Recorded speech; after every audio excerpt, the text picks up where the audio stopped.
Hi, Moaa family. This is Dr. China Ju, President of the Minority Opportunities Athletics Association, and welcome to day 2 of the Moaa Virtual Symposium. I hope you enjoyed day 1, and we're very excited about our guest speakers and panelists today.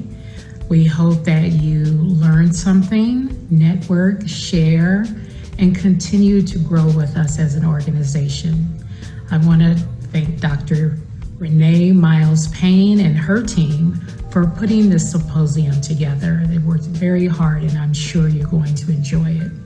Without further ado, day 2. Enjoy.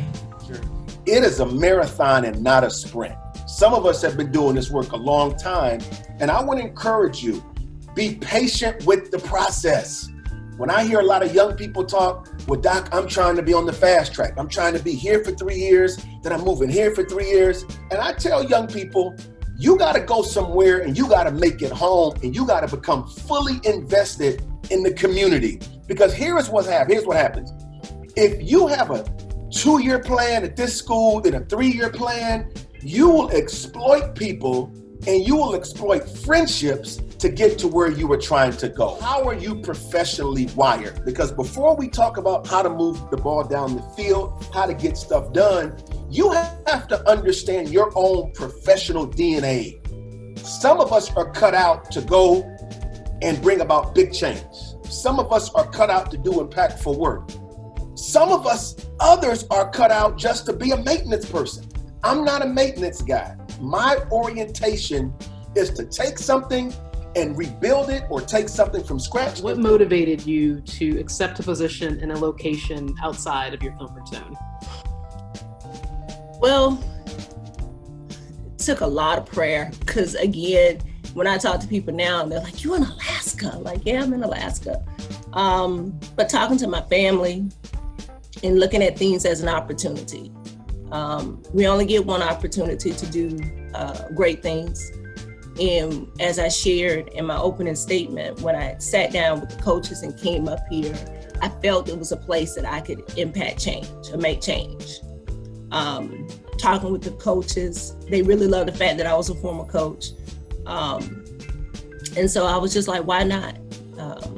I'm of the belief you cannot allow fear to keep you from doing certain things. You can't allow fear to keep you from doing greatness. That I'd already been on numerous campuses, which were predominantly white campuses, wasn't new to me. You know, I grew up in the projects, which had a mixture of everything. It was a melting pot, you know? So I've always been used to being uncomfortable. So this was going to be no different. It was just going to be in a state that was really highlighted by other things. The church, the Mormons, you name it, you've got it. You can't drink, You know, it's like, no, none of that is true. So I've been here now 5.5 years. I haven't regretted it. You know, I always connect. If I am on a campus that has great people and I work with great people and I don't fear coming to work every single day, I'm in a good place.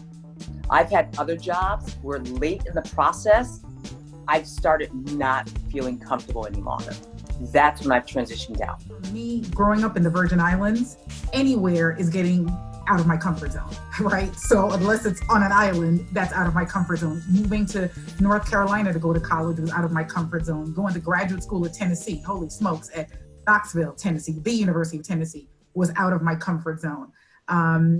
And then, you know, moving up to New Hampshire. So I'm not immune to that type of thing. Like, for me, it's like, okay, you know, hey, let's just do it. But in terms of taking this position at Keene State and moving, again, Keene State was 4 years ago, and moving to New Hampshire, I'm a firm believer in you can't ask God to ordain your steps if you're not willing to move your feet. And at the end of the day, you can't say, I want an AD job, I want this position, I want that position. And when the position comes, it becomes, oh, well, it's cold. Put on a jacket and some boots and keep it moving, keep it pushing. That's how I look at it. It's too hot. It's too, Midwest. It's this, it's that. You can't ask the man above to ordain your steps and you're not willing to move. We'd like to recognize the winner of the Dr. Charlie Wickham Service Award, Dr. Dan Mahoney, Systems President at Southern Illinois University. Dr. Mahoney was recently the president at Winthrop University, where he led the initiatives to increase diversity and inclusion across the entire campus.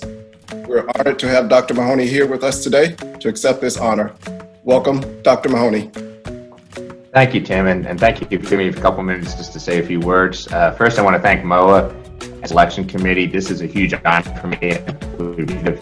While I didn't know Charlie Whitcomb, from what I've heard from others, winning an award named after him makes it particularly special. I want to take a moment to thank my parents. Right now, especially, I often hear people saying that we need our children not to hate. Frankly, that's not enough. We need our children to love. We need to teach children to love and respect those who are different than us, and we need to do it through both our words and our actions. My parents did that for us from the time we were very young. I was very grateful for that. I know I do what I do because of their example. I want to thank my wife, Laura. She is my partner in everything that I do and definitely plays a part in my efforts relative to diversity and inclusion.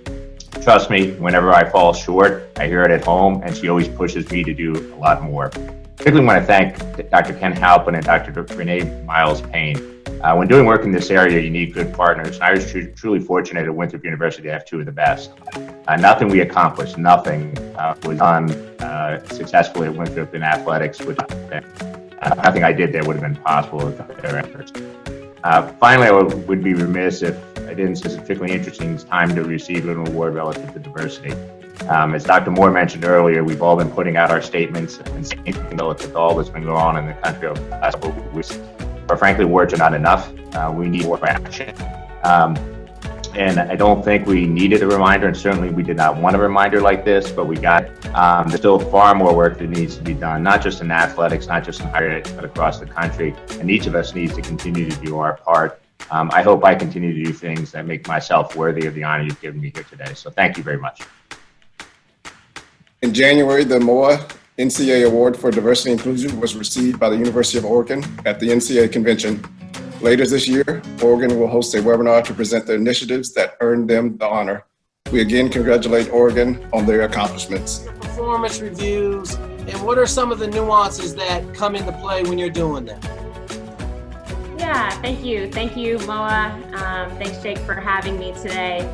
So our performance reviews are actually done in February. That was pretty different from any other school I had been at. Usually they're either at the end of the year or the end of the fiscal year. So ours are submitted in February. And so usually at the start of the calendar year, we start to work on some of those and collect all the information. So each person, for example, each person that reports directly to me, there is a form that Tulane University uses that we have to stick to. I conduct the review in written form, and then I send it to the individual who I'm reviewing, allow them the opportunity to read over it, and then schedule an in-person meeting. So I meet with that individual and we can go through it together. But to be honest, it shouldn't be a surprise. Because if I'm doing things the right way, I'm in constant communication with the people that are reporting to me. So if there's any area that I feel they're falling short or that they're not meeting expectations, I shouldn't wait till February to tell them. I should be talking about that, on our weekly meetings and quarterly check-ins, which aren't required, but to me, I'm just all about that constant communication. So it really should never come as a surprise when we sit down in February. What should be done prior to the evaluation actually happening from your perspective on the employer side? Sure. Thank you again for having me as part of this discussion. I think Monica hit the nail on the head. The one thing that I always look at from the employer perspective is that nothing should come as a surprise at the performance review.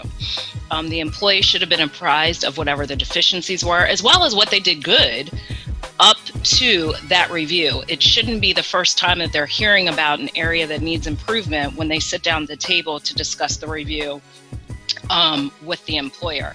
And part of the reason for that is, one, we want to make sure that we are instilling confidence in our employees and making sure that they know that they're appreciated and that it's an investment for any organization, you spend time and money training up someone, and the last thing you want them to do is leave because they feel like there's been a lack of communication or something else. So you want to make sure that you are communicating throughout the process any deficiencies, anything that they've done well, so that when they get to the table, none of that comes as a surprise. For a person that's in that power to help somebody advance their career without giving them more money.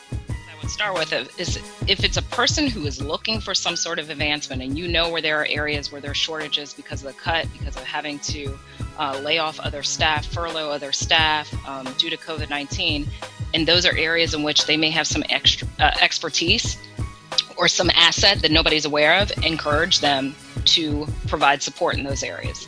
Encourage them to reach out and talk to other people. That is a great way for somebody to get recognized by others that may not have ever known that they had these skills and abilities before, letting them branch out. Obviously, they still have to do the work that they were originally assigned, but giving them an opportunity to somewhat shine and rise to the occasion in a time of need is certainly important. Additional responsibilities, additional, I would say, professional development opportunities, whether it's connecting with people, connecting them with people in the industry you might know. Again, Zoom has changed our life forever. So even utilizing Zoom to allow them to have professional development opportunities that don't even require them to leave their office. But again, learning from other people in the industry, more responsibility, and then throw in some gear. Everyone likes gear. Bonus opportunities with some of the additional stuff as part of our Adidas deal that they can use to buy their family different things. As many places, people on campus think that athletics has, this printing press of cash. We don't, but I just try to be resourceful in the different things that I can do. Professional development is key. Before I got here, our sports information director, I believe he had been here. He had never been to COSIDA. And when I got here, and Ed, forgive me for telling stories if you are on here. He was on a BlackBerry when I got here 7 years ago. Ed, you gotta update your technology. And he did, and he's been great, and he's won awards for different things. We revamped our website, and he's been great. The conference has asked him to do some different things. Campus has asked him to do some different things, and he's, it's putting people in spaces that they want to be and pushing them to be successful. That puts us in a very, very challenging position because all of us, we have to balance both. We have to be able to get our messages out quickly, but we also have to be accurate.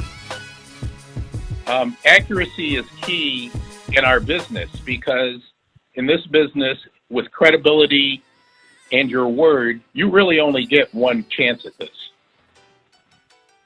So what I'd like to talk a little bit more about today is how can we be successful in this reality, this communications reality that we have today.